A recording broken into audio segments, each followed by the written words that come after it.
Welcome to The Final Curtain Never Closes, presented by the National Museum of Funeral History. I'm your host, Genevieve Vasquez, President and CEO of the museum. If you find value in these conversations, I invite you to support the show by sharing this episode, subscribing on Apple and YouTube.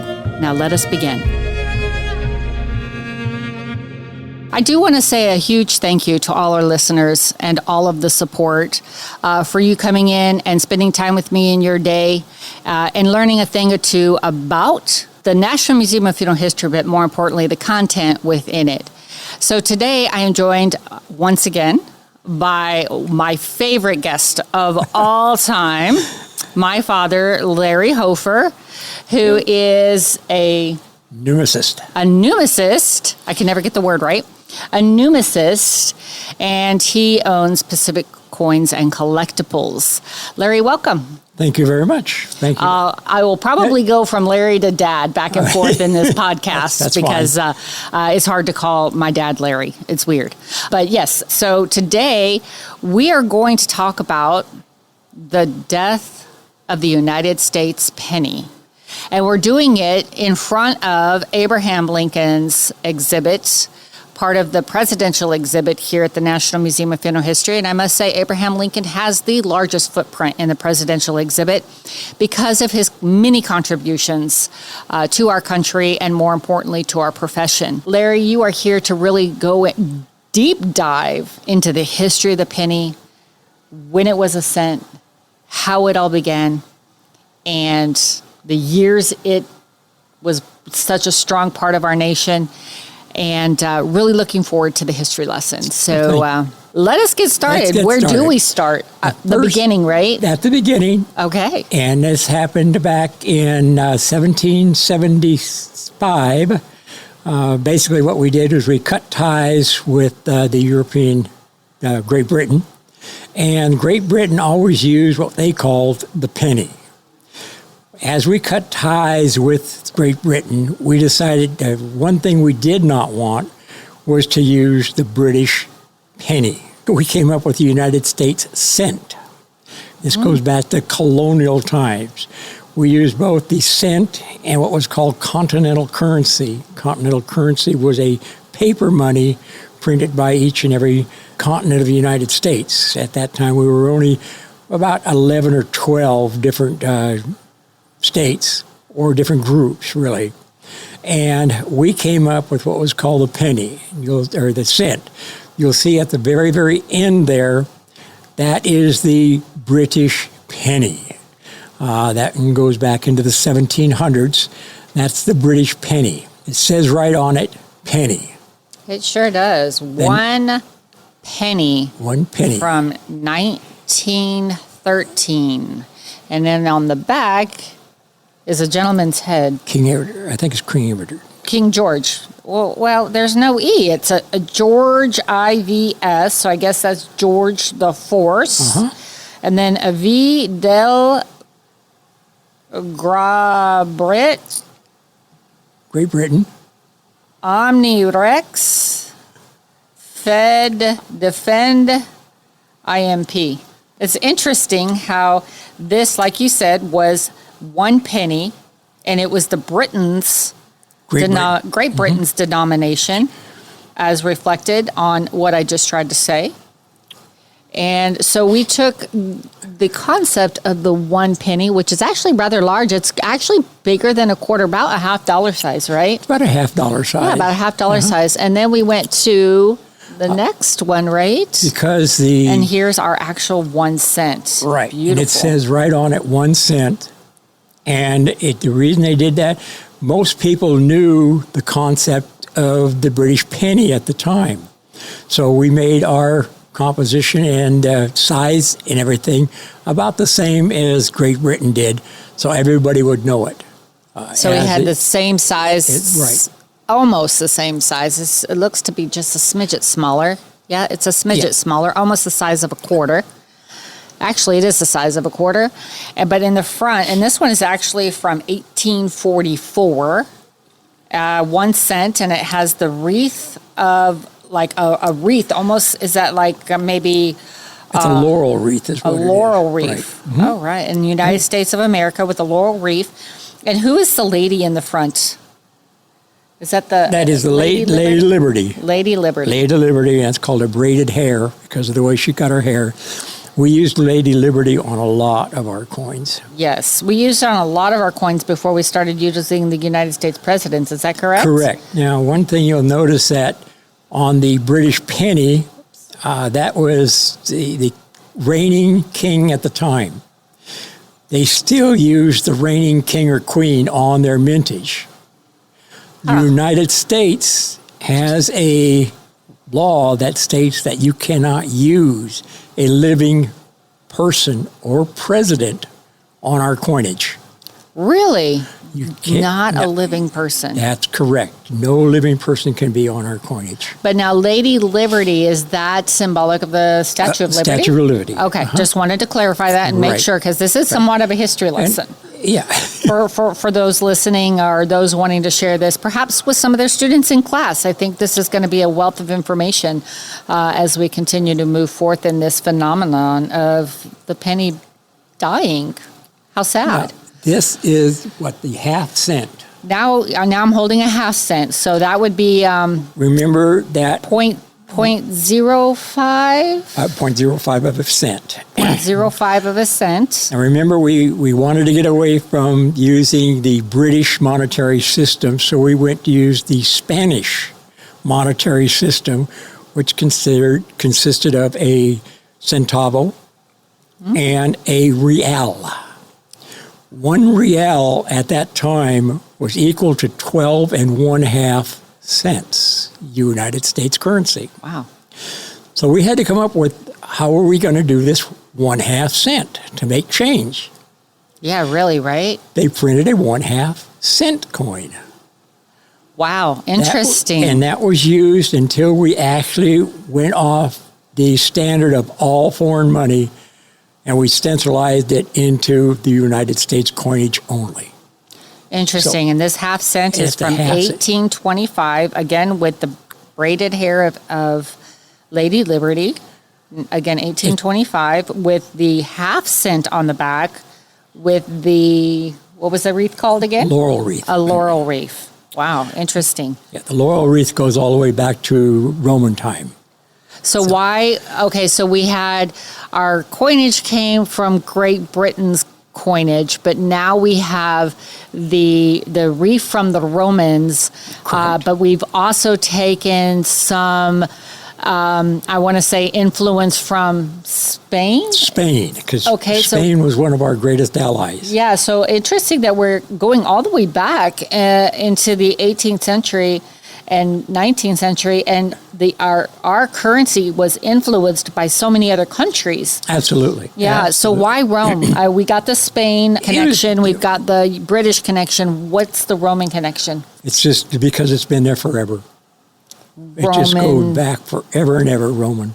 The Roman coins, Yeah. and we actually see the Roman that empires. Correct. Roman Empire, and we actually see that in the Shroud of Turin exhibit that we have here, the most famous burial of all time. Right? That's correct. We have some of those Roman coins Right. that they, use to put on the eyes of the deceased. Correct. Yeah. Okay. So Correct. there again. Yeah, I understand now because Rome had the longest reigning coin. Right. So next, after the half cent, and we realize, okay, that's how we make change off the real. Now we're going into a 2 cent piece. Wow. I never knew there was a 2 cent piece. I know the $2 bill, but not a 2 cent piece. The 2 cent piece, you got to remember that the coinage during that period of time was scarce. So instead of making 2 1 cent pieces, they could make a 2 cent piece. So they actually were able to save on materials. Correct. And increase the value of it. Correct. So you could get, you had less change in your pocket. You could get more coinage into circulation.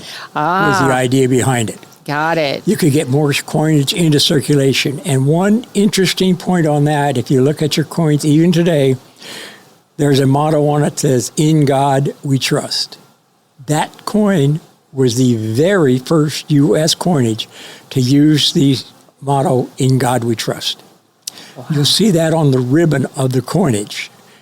Unfortunately, the "we" was the middle section on the highest point of the ribbon, the first thing to wear off. Oh, wow. So even today, it's hard to find a 2-cent coin with the word a "we" still on it. We are back to the conversation in just a moment. First, I invite you to support the show by sharing this episode, subscribing on Apple and YouTube, and by visiting or donating to the National Museum of Funeral History at nmfh.org. Your support keeps these conversations going and helps us remind one another that any day above ground is a good one. This says United States of America, 2 cents with, now this doesn't look like the laurel wreath. However, it's got the impression that it's a wreath. Right. It's a little more fluffier. It has more, but is it still symbolic of the laurel wreath? It's still symbolic of the same laurel wreath. And then in front, this one actually is from 1867, a 2-cent piece. Now this one here has, I see the wreaths there, or I should say I see the leaves. I'm holding it upside down, right? Yes, I am. Oh, I see it there. Yes, in God we trust. I see that. Yes. Now you got to remember. That's an interesting ribbon on top. And then what is below? That's a your shield. regular shield. It's a little worn off, so it's Right. hard to designate Right. or interpret. So it's a shield. And what is that shield symbolic of? The strength of the nation. 1867, end of the Civil War. 1867, the end of the Civil War. They strength of the showcased nation. that on our 2-cent piece as the strength of our nation, and it's the first time we see in God we trust. Correct. To set us apart from other countries that we had been relying on to be inspired for our monetary denominations. Interesting. And so now we're moving into we step back to 1857 with another coin here. This one is a eagle on the front. Obviously, the eagle is the representation of the United States, the strength of the eagle. It's our national bird. Sure. Right? And this one has a very heavily printed 1 cent in the center of, again, a different rendition of the laurel wreath, but the laurel wreath nonetheless. Right. And this was the first coin, the first cent, that we actually went from the large 19 millimeter, this is the first one we used, the 19 millimeter. We dropped down from the 27.5 millimeter of our large cent. When it was first released, it had such an intricate design on it that there was people lined up around the block at the mint to purchase these new flying eagles. Unfortunately, because of the intricate design and the problems within the production of that particular coin, it had a very, very short lifetime. Really? It lasted for a mere 4 years, and it was out of production. It was just too difficult, and it wore too quickly. I see. So, yeah, that one is wore down, but it also doesn't look copper to me. It's a copper alloy. Copper and zinc is what it is, but they did still use copper back then. Now, in 1982, our cents went from a copper to different alloys.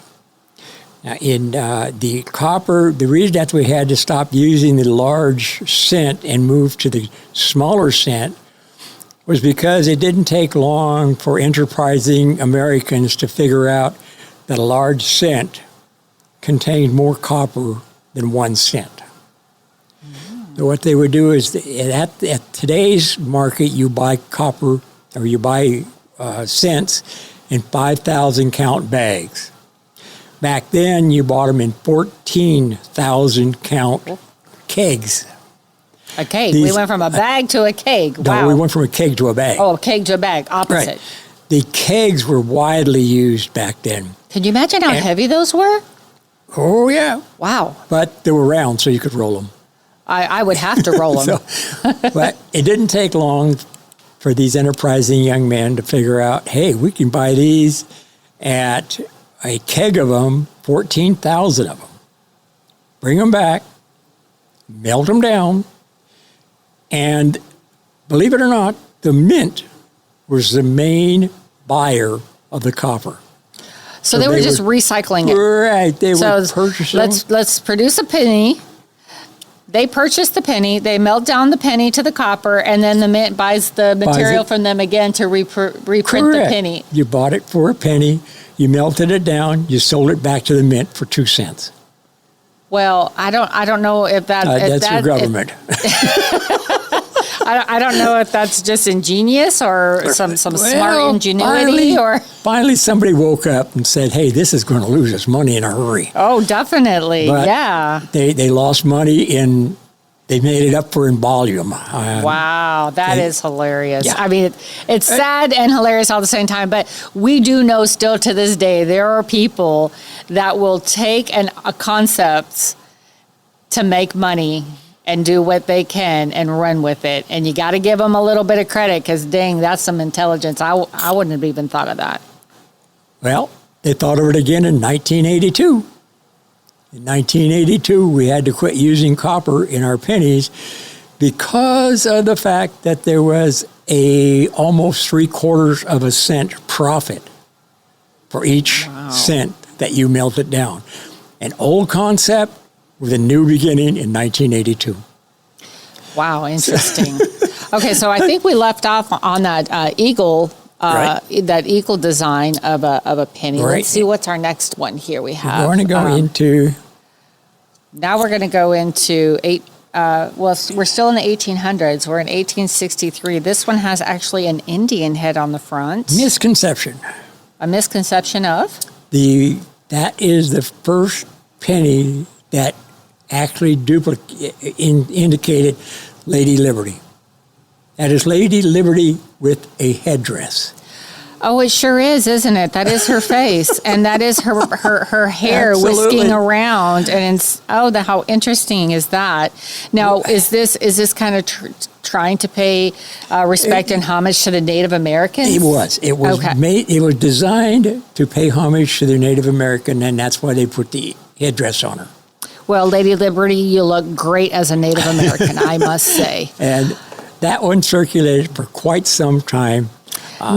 And now, interesting so as I'm going through this, I'm seeing things now in a coin that if I would have just picked up this coin on any given day, out of order per se of how him and I are talking about this, I would not see how things are being taken from a previous design and little elements are being added, because in the back of this one, like I said, in the front we've got Lady Liberty in an Indian headdress, but on the back now we still have that laurel wreath going on. We still have the 1 cent, but the shield that we had in the prior one, which was rather large, is now small and is now at the very top of the laurel wreath, almost bringing that laurel wreath to a complete close. Correct. Right. That's designer's whim. If they designed it and the government approved it, that's what it was made of. Still representing the strength of our nation. Correct. Wow. Still representing the strength that we have. That penny actually, that 1 cent, I shall be corrected. Penny, 1 cent. Casket, coffin. We always interchange it. But the 1 cent, that one is very powerful. It's got a lot of meaning in that 1 cent there. Now we go in. That one was produced until 1909. Finally, now we have went from Lady Liberty to the eagle,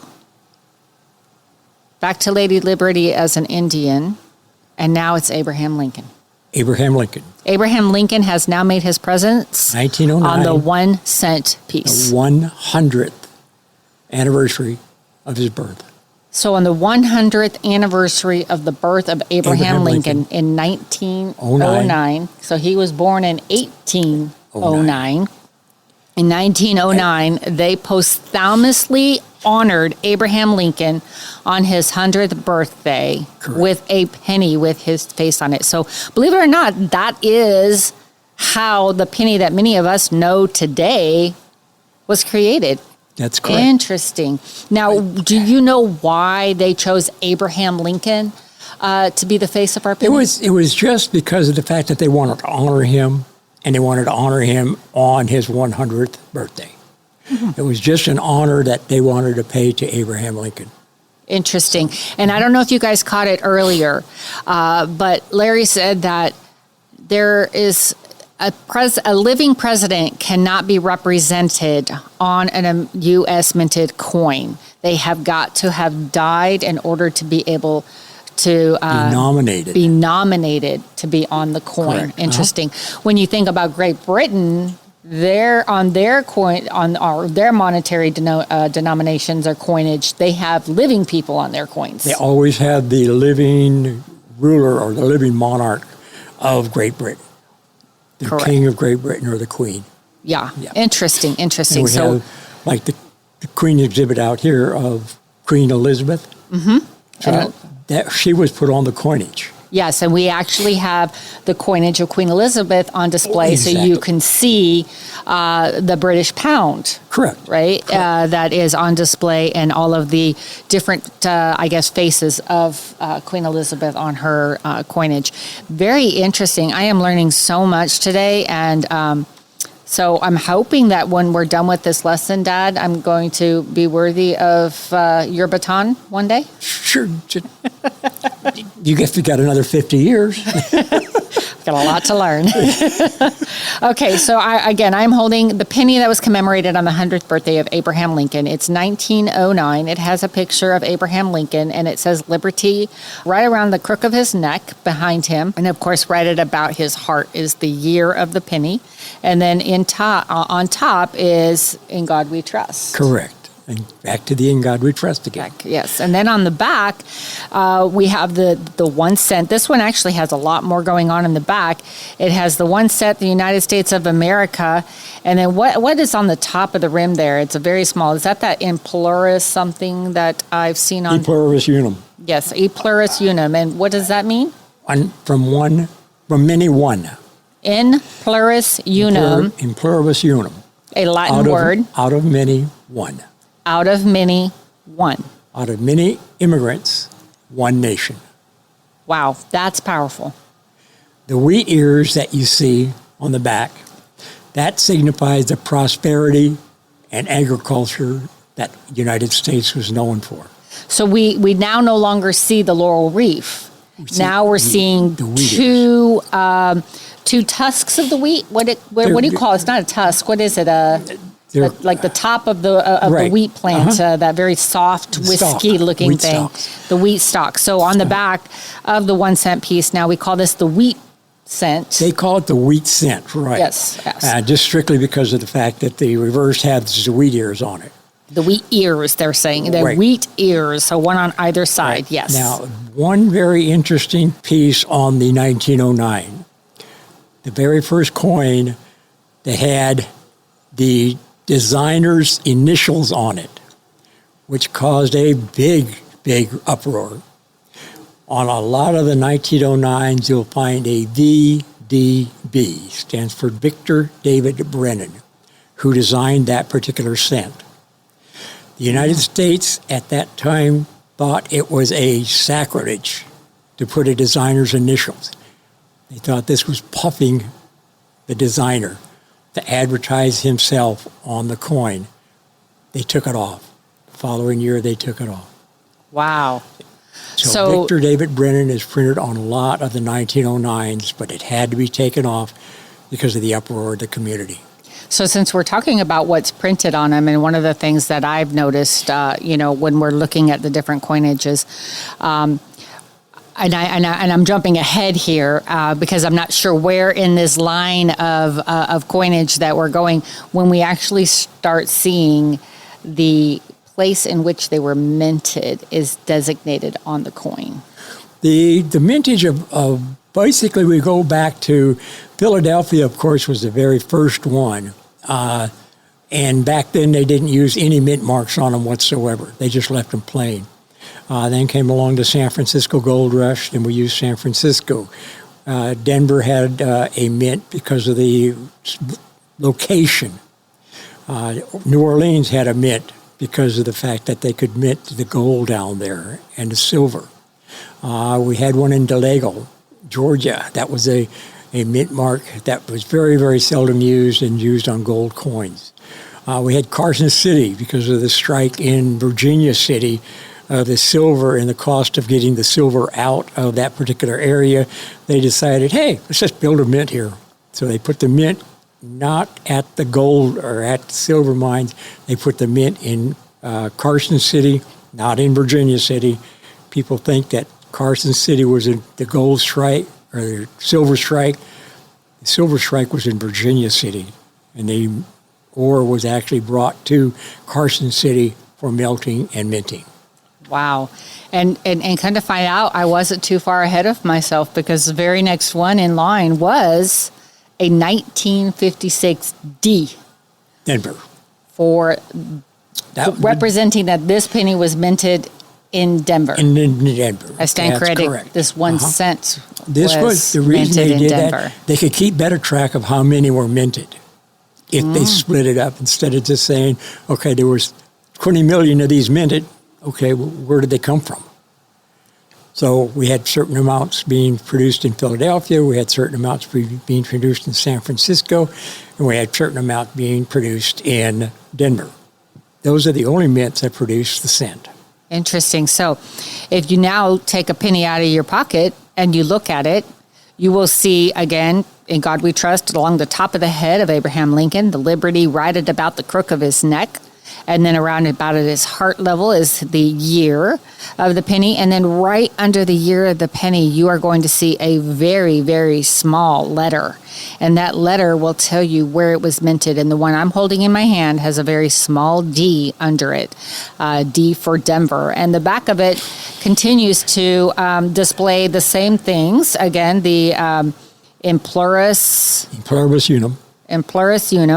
I have to learn Latin still. And again, the wheat ears, and still 1 cent. Now, this is the penny I think I grew up with, pretty That's much, correct. right? This is the penny that almost everybody recognizes. And if you're not a penny collector, this is usually what we all have in our pocket. That's usually the pocket change. Right? This is our pocket change. This is a 1996 D, again, is in Denver. Again, Abraham Lincoln on the front with the year and the small D. But on the back, we have now changed. We are still 1 cent on the bottom. And it's so interesting because now I'm realizing there is not one coin that I have held yet, except for the very first one from Great Britain, that ever said the word penny on it. That's right. And here I keep wanting to use penny. And we all use penny. How dare us? We're wrong. We should have been using 1 cent this entire time. But yet again, the influence of Great Britain on the United States. So this one has, again, the United States of America in pluribus unum. But this time, we actually have the Abraham Lincoln Monument. The memorial. Or memorial, excuse me. The memorial, and the reason for that is it started in 1959. Keep in mind the 9.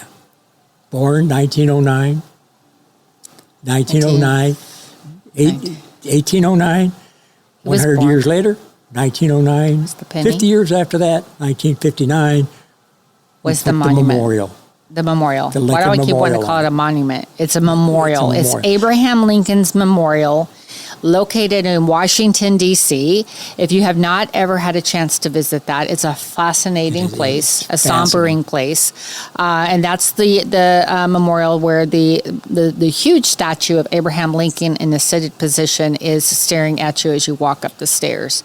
So what a fascinating, and that pretty much has been on our 1 cent forever now. Correct. But so that's the history of our cents. Was there anything else that we wanted to talk about history before we start talking about some of these collectors pieces? One of the main, this one right here, which during the war effort, all corporations were asked to turn in their copper. The copper was needed for the war effort. So the United States Mint, being that was one of the largest holders of copper, they turned in their copper. Well, they still had to make the cent even during the war. So what they made the cent out of was steel. Steel, unfortunately, rusts extremely bad. So they dipped it in zinc. So what we have here is a zinc coated steel cent. Easiest way, take a magnet. It will pick it up in a heartbeat. Interesting. Leave it in Houston for a couple of years and it will rust. Gotta love the humidity in Houston. Yes, it's the humidity. So they had to dip it in zinc. Now, what do you do with after the war, 1944? We had a lot of shell casings laying around, a lot of shell casings. We put out a lot of lead into the air. The shell casings were spit back and just left to sit there. So in 1944, the Mint decided we'll take back the shell casings, melt them down. We started making in 1944, we started making a bronze type penny cent because we were using the leftover shells from the war. Wow. So in 1944, we started making them out of the shell casings, and that lasted about 2 years. So basically, what I'm holding in my hand right now is it's a commemorative card, if you will, that says pennies steeled for war for 1 year only in 1943. The copper in America's 1 cent coins went off to win the war. That's correct.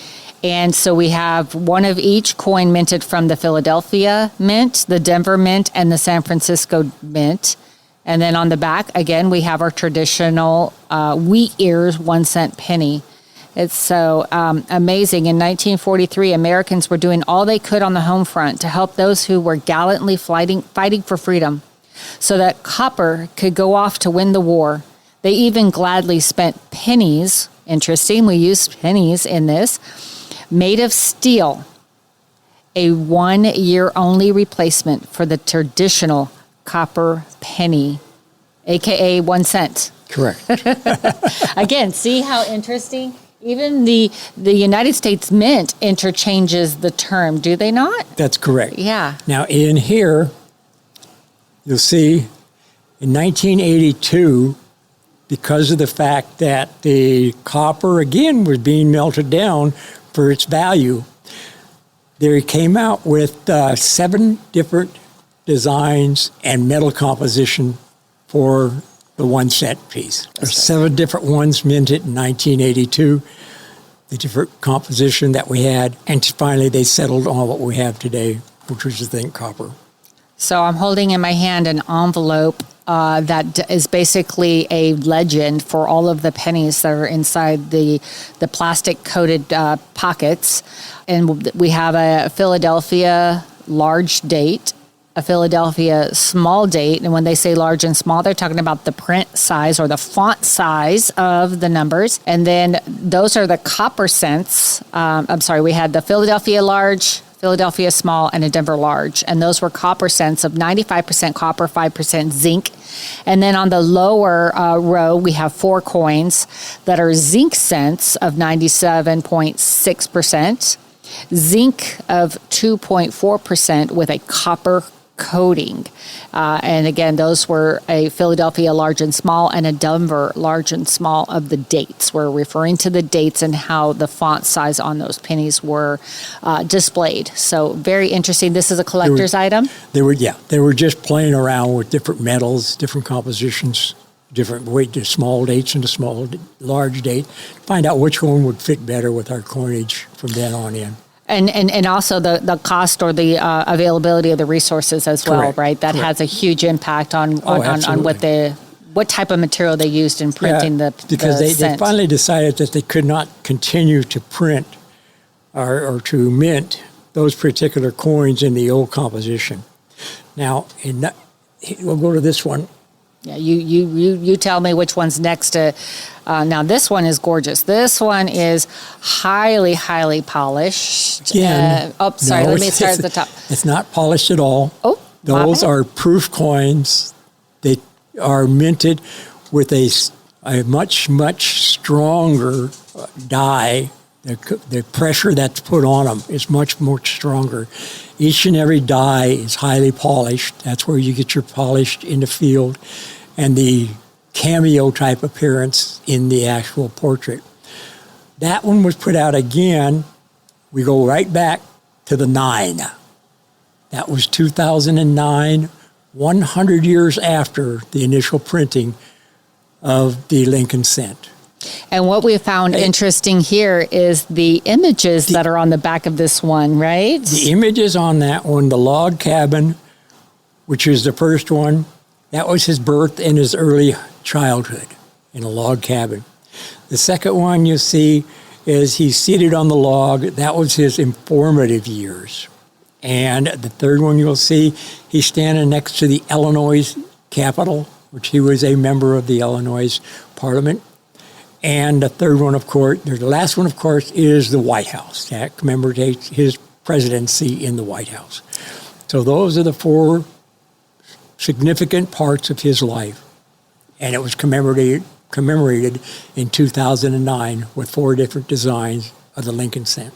So you see, this wasn't just an accident when you would go to the store and you would get some change and you would get a penny and you look on the back of it and say, oh, the design has changed. Interesting. What does this mean?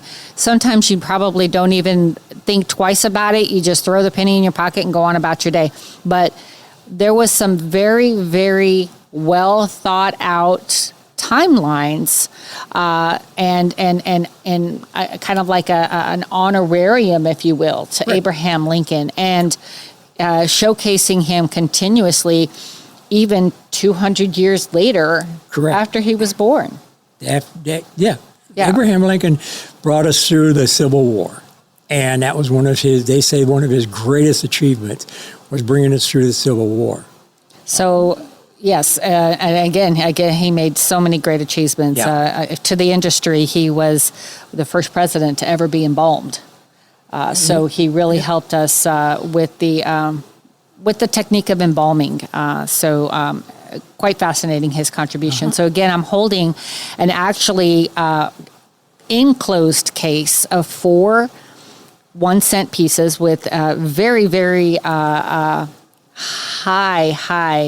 What would you call that? A really high resolution. A high resolution, and just very bright and sparkly. Mm-hmm. And I love all things that sparkle. So actually, as I'm holding this, I kind of want to ask my dad for this when we're done because it's beautiful.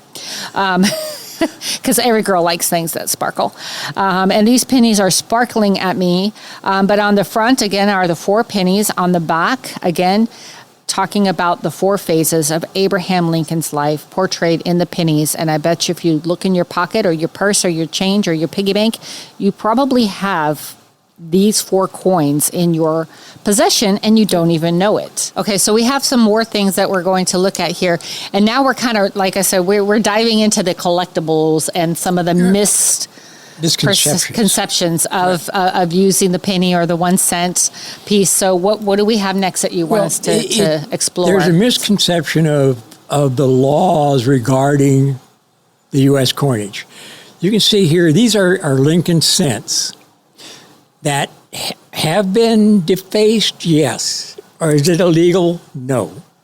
So it's not illegal to deface American currency. Unless you attempt to sell that as a genuine heir or more valuable because of the fact that the mint put it out. As long as you do it, you're fine with it.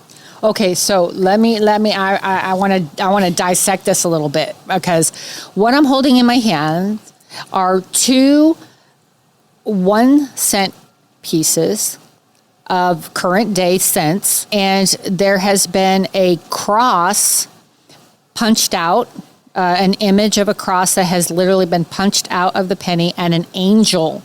Image of an angel punched out in the penny. So you can see the cross and the angel, and they actually label these pennies from heaven. Correct. And people sometimes will say, have you ever been walking along and you see a penny on the ground? Well, that's a penny from heaven. That's a loved one trying to say something or communicate to you, right? Sometimes they say, you find a penny. I do this, right? If I see a penny on the ground and it's heads up, I will pick it up and I have a lucky day all day long. If it's heads down, I leave it alone. And I don't know why. It's just a superstition. Don't even know where I heard it from. But again, there's probably a lot of things that surround old wives' tales or superstitions. But so let me go back to, you were saying that unless you put value to this. So these are pennies from heaven, right? Correct. And it's okay for them to sell this as a novelty As a item? exactly, just as a novelty. Okay, and what, it's okay for them to charge for the cost of creating these pennies, of actually, imprinting the cross and the angel in them? Exactly, but they cannot sell it with the intent of defrauding somebody. How would they defraud somebody with this? By going up to him and saying, well, I found this came out of the mint like that.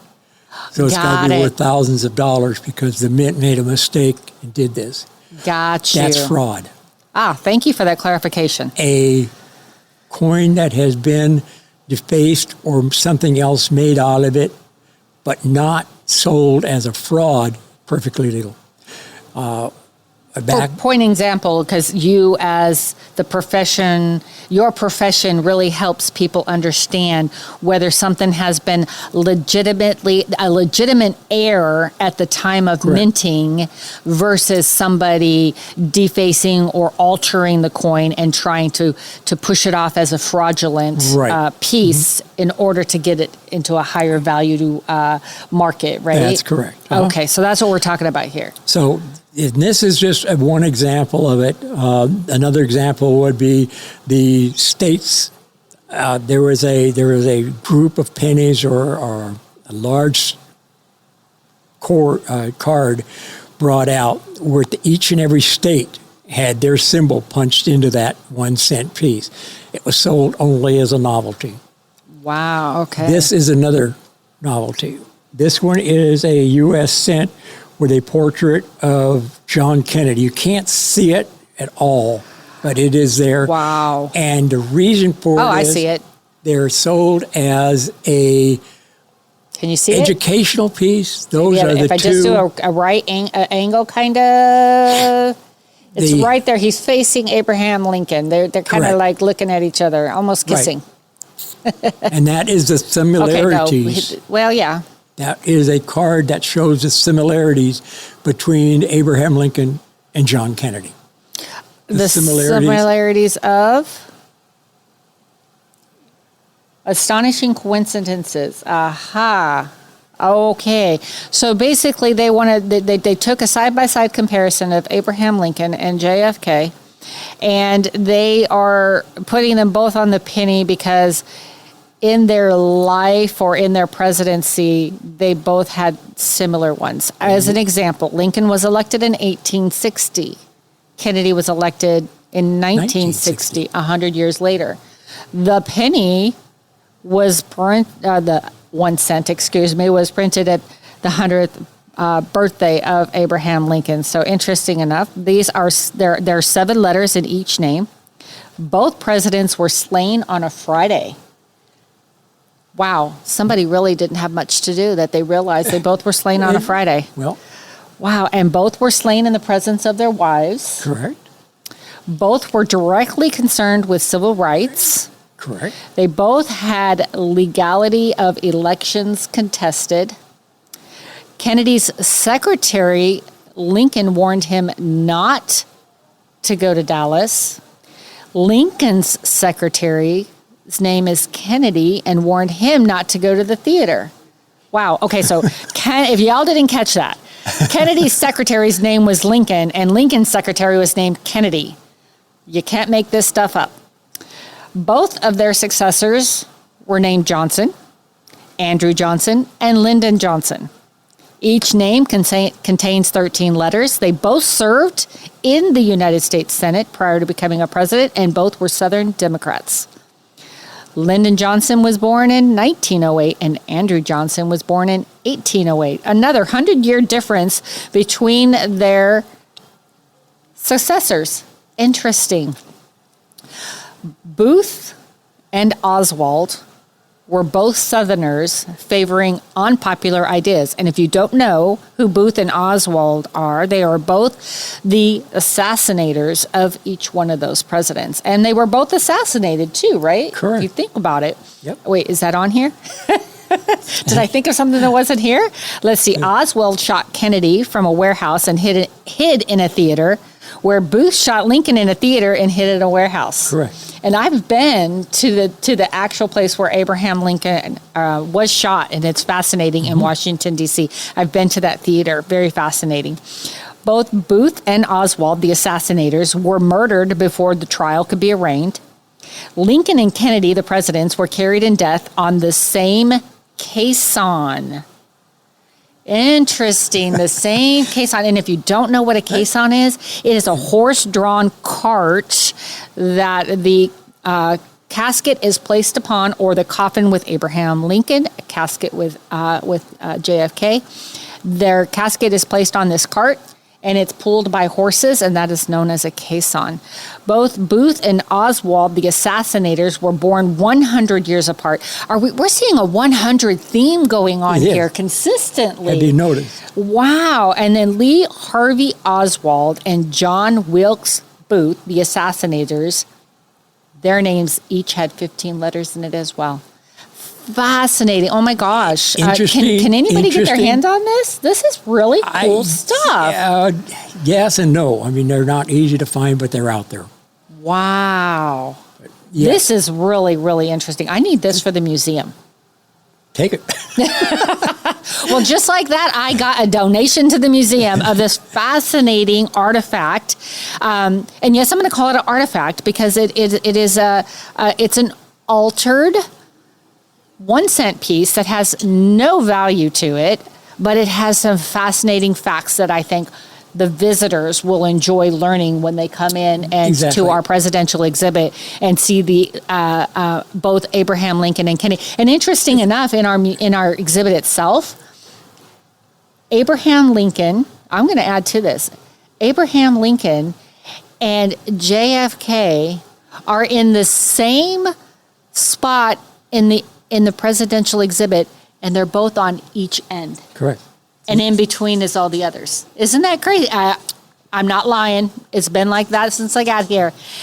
JFK is on the right when you walk in, and Abraham Lincoln's on the left when you walk in. Wow. Who would have thought? Another interesting part of collecting.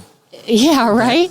Connecting dots. It's connecting dots, and it's learning the history. The history on that one particular card just says it all. Yeah. Wow. Nobody thinks about the comparison of the two. Nobody would think that the low 1 cent piece would start out as a large penny from England and work its way all the way up to now it's deceased. We have no more. No more. Oh my gosh. Well, we have 2 more pieces to discuss with our listeners and our viewers. That is again 1982 Lincoln cents, the all different ones. The facts are on the back.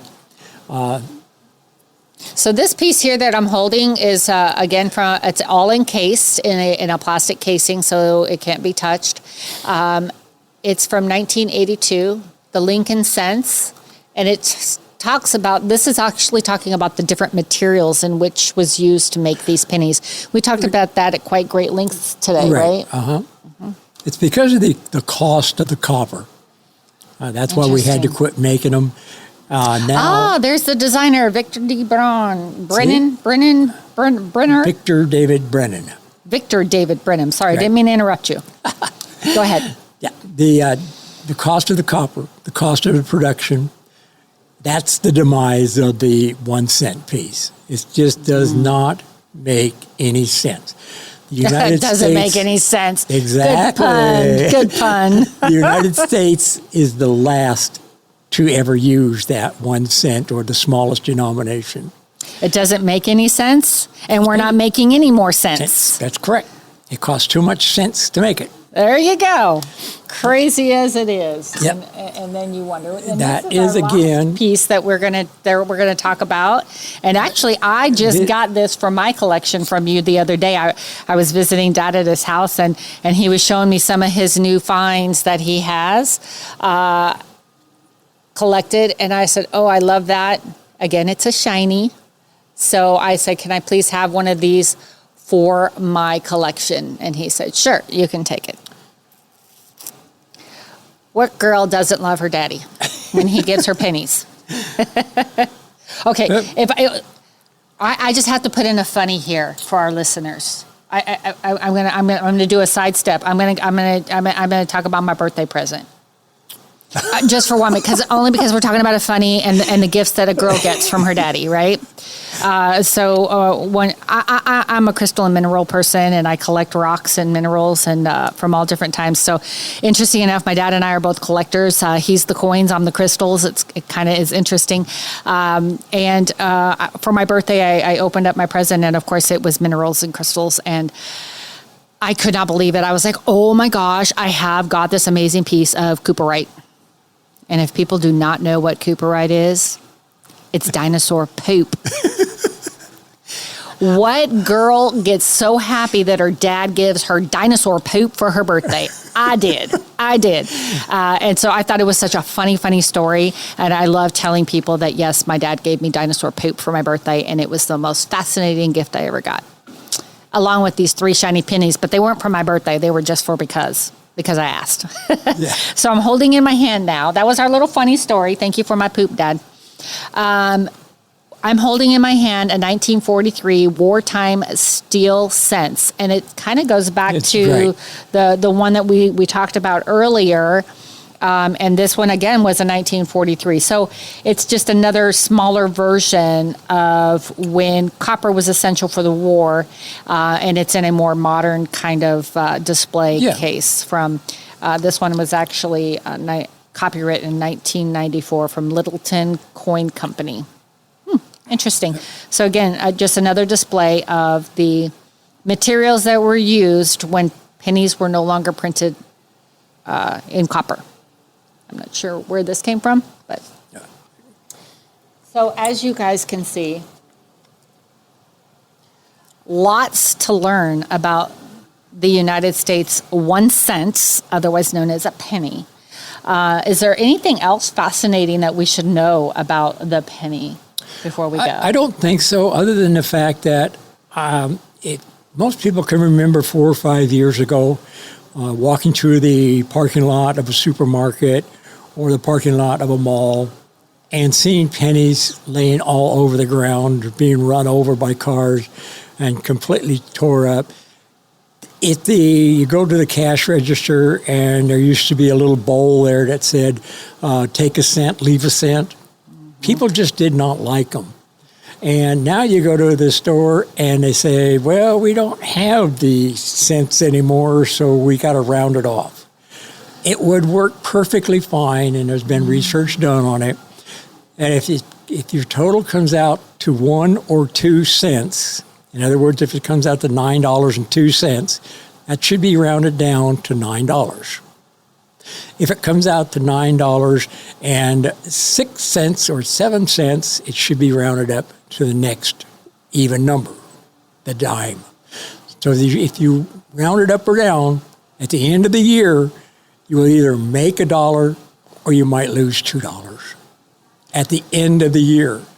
Considering the cost of making that 1 cent piece and your taxes, it's well worth the extra couple of cents that you're going to make or lose in a whole year. 1 year you might lose $1. Next year you might make $2 just by rounding them off. Other countries do it. There's no sense of us not doing it. And I'm going to tell you that actually does make sense now. And I'm talking about the when you're thinking about something and it makes sense in your brain, right?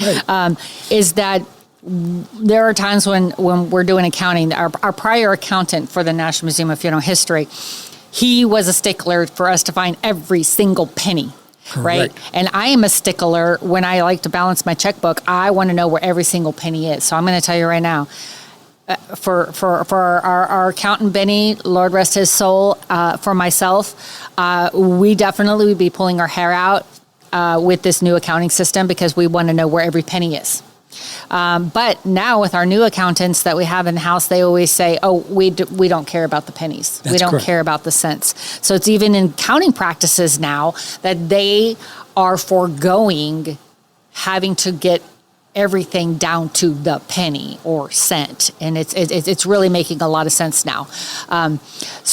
And then you were talking about how people will run over the pennies, and one of the things that was quite phenomenal and is kind of like a tradition too, is people lay pennies on the railroad track. And they try and get the train to run over the penny. And we actually have a penny that got ran over by the train of George Bush when his train came through Houston.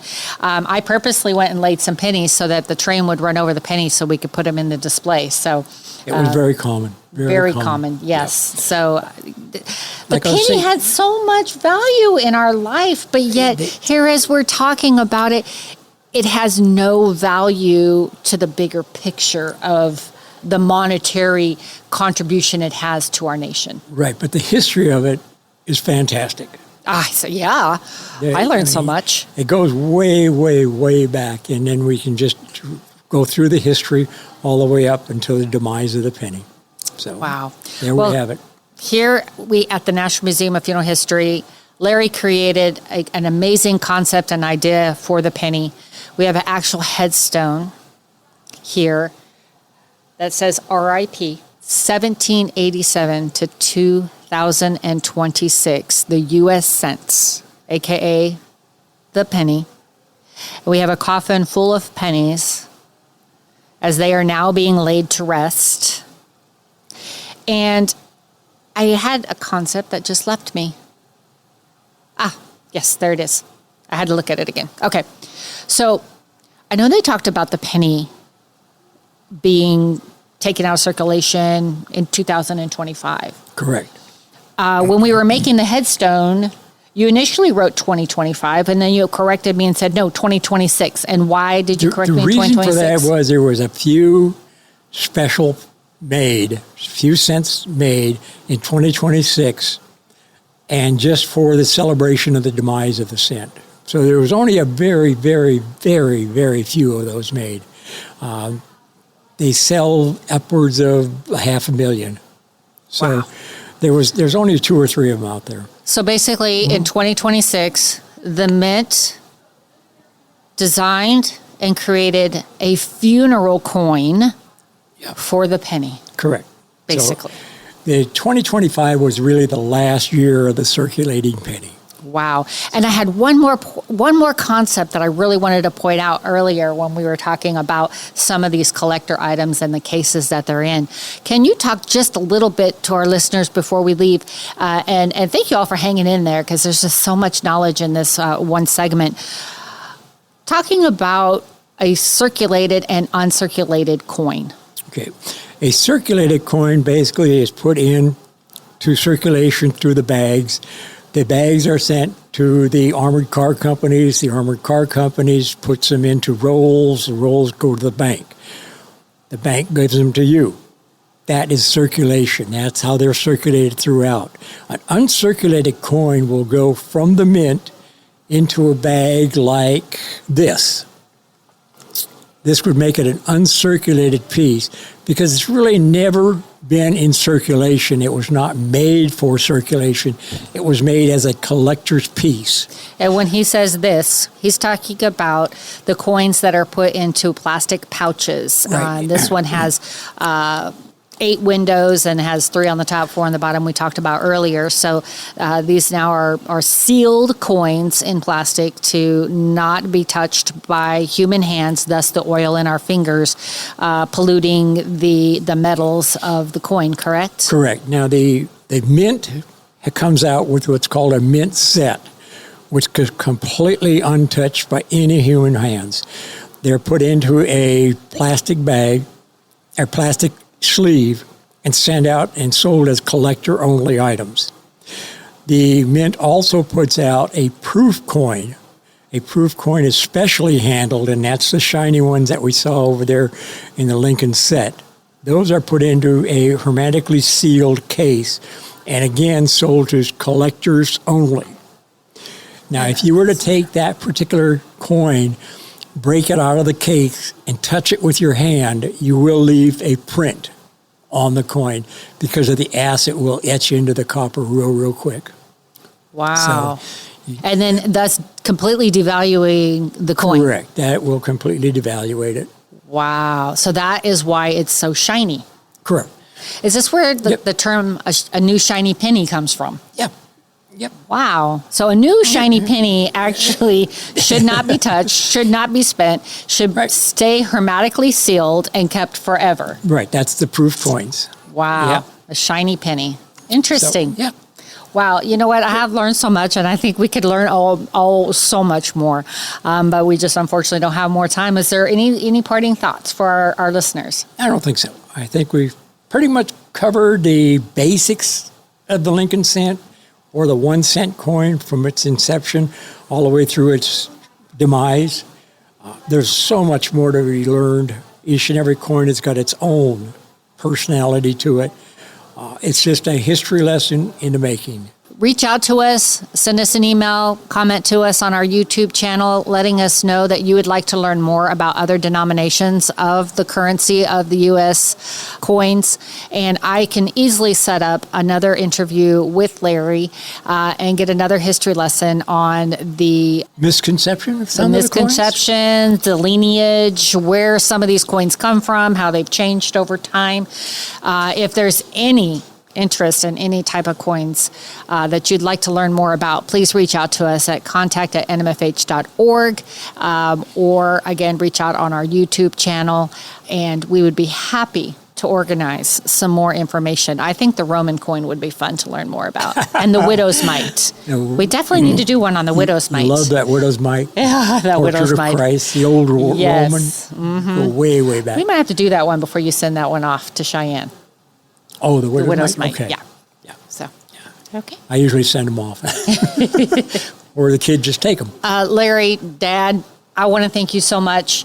You have such a tremendous amount of wealth of knowledge that you have brought to the United States cent penny and its legacy that is now leaving behind here in our nation, but mostly here at the National Museum of Funeral History, because we have such a large exhibit showcasing the penny because of Abraham Lincoln. So thank you for your knowledge, your time, and the wealth of information you've given us. Thank you for having me, honey. Thank you very much. You're welcome. Okay. Thanks.